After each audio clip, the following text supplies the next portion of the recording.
বাসায় বাইরের গেস্টরা উপস্থিত রয়েছে। তারা যদি ভুলক্রমেও এসব শুনে কী ভাববে? ফ্রেন্ডদের কানে গেলেও মজা নিতে বিন্দু পরিমাণ কার্পণ্য বোধ করবে না, বরং ওরা নিজ দায়িত্বে রটিয়ে দেবে যা হওয়ার নয় সেসব কথা। শীতল আচমকা শুদ্ধকে দেখে জোরপূর্বক হাসল, মাথা চুলকে তার লম্বা বিনুনির নাড়াচাড়া করে কিছু বলার জন্য শব্দ খুঁজল, কিন্তু কি বলবে বুঝতে উঠ বুঝে উঠতে না পেরে এদিক ওদিক তাকিয়ে বলল, কলা খাবেন শুদ্ধ ভাই? বাবা এনেছে, কি যে মিষ্টি খেতে। তোর কেন মনে হলো আমি কলা খাওয়ার জন্য দাঁড়িয়ে আছি? হে হে, না মানে আমি খাবো তাই ভাবলাম আপনাকেও সাধি। তোর বাপ এনেছে, তুই বেশি করে খা। আচ্ছা, গিয়ে খাই তাহলে। ফোনে কি যেন বলছিলি? শীতল দুঢোক গেল, আর চোখে দেখেও নিল শুধু রাগান্বিত চাহনিতে তাকিয়ে আছে। মনে হচ্ছে ঠাস করে মেরে বসবে। সেও বুঝল ছাড় পাবে না, তাই কৈফিয়ত দেওয়ার সুরে আমদা আমদা করে বলল, উপন্যাসের কথা বলছিলাম। আমি তোর কাজিন হই, রাইট? উপন্যাস পড়ে কি হবে? আমি সিঙ্গেল, চল প্রেম করি। না। না কেন? আমি কোন দিক থেকে কম? কাজিন লাভ যখন এতই ভালো লাগে তাহলে সমস্যা কি? কি ভেবেছিস আমার সঙ্গে প্রেম করলে তোকে লিপস্টিক কিনে দিতে পারবো না? শীতল কাঁচমাচু করে মেঝের দিকে তাকিয়ে আছে। শুদ্ধর কথার জবাব খুঁজতে ব্যস্ত সে, তবে মুখ ফুটে না বললেও সে মনে মনে জবাব ঠিকই দিল। আপনার মতো হিটলার প্রেমিক চাই না আমার। আপনি এমন এক পুরুষ যাকে ভালোবাসি বললেও থাপ্পড় দিয়ে বলবেন, বেয়াদব, বললি কেন ভালোবাসি? ভালোবাসা বলে বেড়ানোর জিনিস? এক্ষুনি কান ধর, ধর বলছি, নয়তো চেলা কাঠ দিয়ে মেরে তোর পা ভাঙবো আজ। মনে মনে চিৎকার করে এ কথা বললেও মার খাওয়ার ভয়ে মুখে বলা হলো না। শীতলকে চুপ থাকতে দেখে শুদ্ধ এক কোণে রাখা ঝোল ছাড়া ঝাড়ুটা নিতে গেলে শীতল বেলকনির সঙ্গে সেটে দাঁড়ালো, চোখে মুখে তীব্র ভয়। সে আবার ভয়ে ভয়ে জবাব দিল, কাজিন রিলেটেড বই দূর, জীবনে উপন্যাসের নাম মুখে নিব না। কেন, তোর না ভালো লাগে? কিছুক্ষণ আগেও ভালো লাগতো, এখন আর ভালো লাগছে না। ওসব পচা বই, পচা জিনিস থেকে দূর থাকা উত্তম। এ কথা বলতেই সায়ন তখন খুঁড়িয়ে খুঁড়িয়ে এসে শুদ্ধর পাশে দাঁড়ালো। শীতলের রিমান্ডে চলছে দেখে হাসতে হাসতে বলল, এখন রুমে যা, শুদ্ধর ফ্রেন্ডরা এদিকে আসছে। কয়েক ছড়া পায়ের পদধ্বনি কানে আসতেই শীতলের কিছু বলার সুযোগ হলো না, দ্রুত স্থান ত্যাগ করল। সবসময় তার সঙ্গেই এমন হয়, বলতে চাই এক মানুষ, বুঝে বসে থাকে আর একজন, করতে চাই এক, ঘটিয়ে বসে থাকে আর এক। জীবনটাই বেদনার। তাকে যেতে দেখে সায়ন বলল, ছোট মানুষ, কি বলতে কি বলেছে বাদ দে। কথার ধার দেখে কিন্তু মনে হয় না ছোট মানুষ। ওইটুকু ধার না থাকলে কি মনে হবে চৌধুরী বাড়ির মেয়ে? এবার বল, ল্যাবের কাজ কতটুকু এগুলো? ঢাকা থেকে একেবারে ব্যাক করবে কবে? কাজ এখনো একটু বাকি আছে, কাজের উপরে ডিপেন্ড করছে সব। এসব বলতে বলতে সায়ন পেতে রাখা চেয়ারে বসলো। এইটুকু পথ হেঁটে আসতে গিয়ে হাঁপিয়ে উঠেছে, ক্ষতস্থানে টান পড়েছে। এই অবস্থায় বাইরে যেতেও পারেনি কদিন ধরে। দলের ছেলেপুলেরা ওদিকে আর এক কাণ্ড ঘটিয়ে বসে আছে। যত ব্যথাই থাকুক, আজ সন্ধ্যায় একটু বের হতেই হবে। শুদ্ধ নিজেও ভাইয়ের পাশে বসে জানালো ল্যাবের কাজ সম্পর্কে। চৌধুরী নিবাসের উল্টো পথ ধরে এগোলেই একটা নির্জন রাস্তার দেখা মেলে।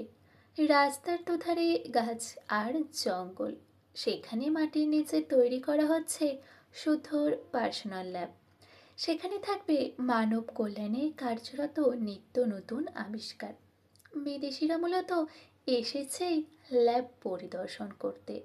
কাজ প্রায় শেষের দিকে, যদিও এ ব্যাপারে সায়ন ছাড়া বাড়ির কেউই তেমনভাবে জানে না, কারণ ল্যাবটা সম্পূর্ণ গোপনীয়তা রেখে তৈরি করা হয়েছে।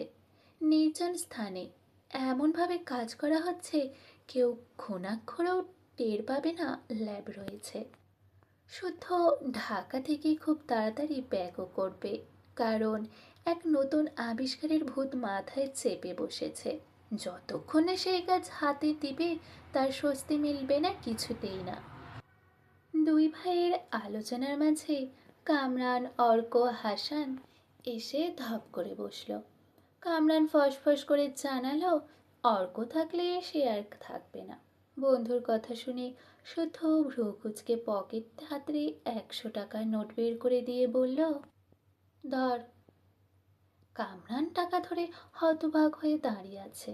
তাকে এভাবে তাকাতে দেখে শুদ্ধ বলল, বসে রইলি যে, যা। আমি রাগ করে বলতেই পারি, তাই বলে সত্যি সত্যি চলে যেতে বলবি? এই তোর বন্ধুত্ব? বন্ধু শখ করে একটা ইচ্ছে প্রকাশ করলো, আমিও তার ইচ্ছেকে সম্মান দেখালাম। এখানে ইমোশনাল হওয়ার কি আছে? তাই তো, তোর বন্ধু আমাকে কুত্তার দৌড়ানি খাওয়ালো, আমি আর একটু হলে পটল তুলতাম। সেসব কিছুই না, সাধারণ একটা কথা বললাম তাতেই। যা শালা, তোদের কারোর সঙ্গেই কথা বলবো না। শুদ্ধ এবার অর্কের দিকে তাকালো। কে বলবে এই ছেলেটা সবাইকে খোঁচা মেরে বেড়ায়। এই যেমন কামরানকে কুত্তার দৌড়ানি খাইয়ে কি সুন্দর গৌবাচারার মুখ করে তাকিয়ে আছে। চেহারাখানা দেখে যে কেউ বলবে ভাজা মাছটি উল্টে খাওয়া জানে না। তাকে তাকাতে দেখে তর্ক দাঁত কপাটি বের করে বলল, আমি কিছু করিনি ভাই, পুরো ঘটনাটা শোন। রাস্তার ধারে একটা লাল কুকুর শুয়েছিল, আমি শুধু পেছন থেকে তার ইয়েতে সুড়সুড়ি দিয়েছি, কিন্তু কুকুরটা আমাকে দৌড়ানি না দিয়ে কামরানের পেছনে ছুটতে শুরু করলো। এখানে আমার কি দোষ? আমি কি কুকুরকে বলেছি ওর পেছনে যা? অর্কের বলার ভঙ্গিতে সায়ন হো হো করে হেসে উঠল। হাসান মিটিমিটি হাসতে হাসতে বলল, আর একটু হলেই কামরানের বিয়ের স্বাদ মিটে যেত। ছোটবেলায় তুই মানুষকে কামড়ে বেড়াতেই কুকুরটা বোধ হয় তারই শোধ নিল। এ কথা বলতে না বলতেই কামরান এক ঘষে বসিয়ে দিল হাসানের বাহু বরাবর। নামের জন্য সবাই তাকে পচায়। সবাই? বন্ধুরা তো কথায় কথায় খোঁচায়। এখনো অর্ক, হাসান আর কামরানের তর্ক বিতর্ক চলছে, আর শুধু বিরক্তমুখী তাকিয়ে রইল। তিনজনের সারাক্ষণ মেয়ে মানুষের মতো সামান্য ব্যাপারেও ঝগড়া করে। ঝগড়া থামাতে গেলে তার সঙ্গেও তুমুল ঝগড়া বেঁধে যায়। পরে নিজেরা সরি বলে দাঁত বের করে হাসে। লজ্জাও বলে কিছু নেই এদের। এরা শুধু কাজের সময়টুকু সিরিয়াস থাকে, সেই সময় তারা সায়েন্টিস্ট রূপে ফিরে আসে। দূরদর্শিতা, গম্ভীরতা, বুদ্ধিমত্তা তাদের চেহারায় স্পষ্টভাবে ফুটে ওঠে। দুই বিদেশি স্যান্ডি জলিত এদের সঙ্গে মিশে বাঁদর তৈরি হয়েছে। সায়ন চুপ করে এতক্ষণ এদের কথা শুনছিল। শুদ্ধ এর আগে কখনো বাসায় বন্ধুদের আনেনি, এবারই প্রথম। আনার যথাযথ কারণও রয়েছে বটে। প্রতিটা পেশায় একজন শিক্ষা গুরু থাকে, ওনার থেকে হাতে খড়ি হয় সব কাজের। এরপর শিষ্যরা যখন শিখে যায়, তখন তাদেরকে ছেড়ে দেওয়া হয় নিজেরা কিছু করে দেখানোর আশায়। বিগত 5 বছরে তারা শিখেছে অনেক কিছু, এবার তাদেরও কিছু করে দেখানোর পালা। নিজেদের আবিষ্কার দিয়ে নিজেদের নাম তৈরি করার পালা। হঠাৎ সায়নের ফোন বেজে উঠল। সে কল রিসিভ করে হ্যালো বলতেই শোনা গেল আহনাফের গলা। আহনাফ দু একটা কথা বলে তার বাবার হাতে ফোনটা ধরিয়ে দিল কথা বলার জন্য। ফোনটা ধরিয়ে দিল কথা বলার জন্য। সায়ন ওনাকে বিনয়ী সুরে সালাম দিয়ে কৌশল বিনিময় করল। ভদ্রলোক অহেতুক কথা না বাড়িয়ে সরাসরি আসল প্রসঙ্গে এলো। সায়ন বাবা, বলছিলাম যে বোনের বিয়ে দেবে না? আমার তো 3টে বোন। কার কথা বলছেন আঙ্কেল? শখ মায়ের কথা বলছি। আমার বোনের ইচ্ছে ডাক্তারি পড়ার। আমরাও চাই সে ডাক্তার হোক, তাই ওর বিয়ের কথা ভাবছি না আপাতত।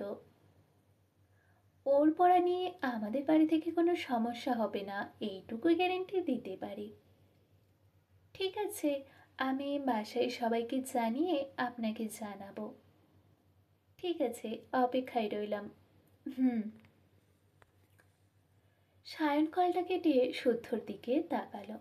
শখের বিয়ের প্রস্তাব এসেছে বুঝতে বাকি নেই কারো। তারপরও সায়ন শুদ্ধকে আহনাফের ব্যাপারে যতটুকু বলা যায় বলল। শুদ্ধ আহনাফকে ভালো করে চেনে, ভদ্র ছেলে। দেখে দেখা হলেই কথা বলে। অবিবাহিত বোনেরা বাসায় থাকলে প্রস্তাব আসবে স্বাভাবিক।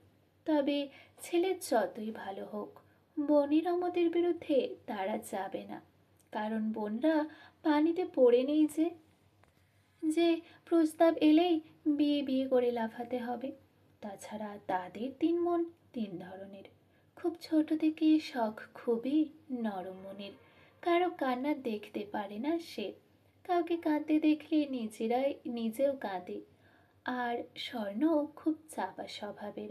মনের কথা কাউকে বুঝতে দেয় না, হোক সেটা কারো প্রতি তীব্র রাগ বা অভিমান। বাকি রইল শীতলের কথা। সে যেন খোলা আকাশের মুক্তমনা পাখি, মুক্ত মনে উড়তে পছন্দ করে। যেই তাকে উঠতে নিষেধ করে সে তার জাতশত্রু, চোখের বিষ। তার জলজ্যান্ত উদাহরণ শুদ্ধ।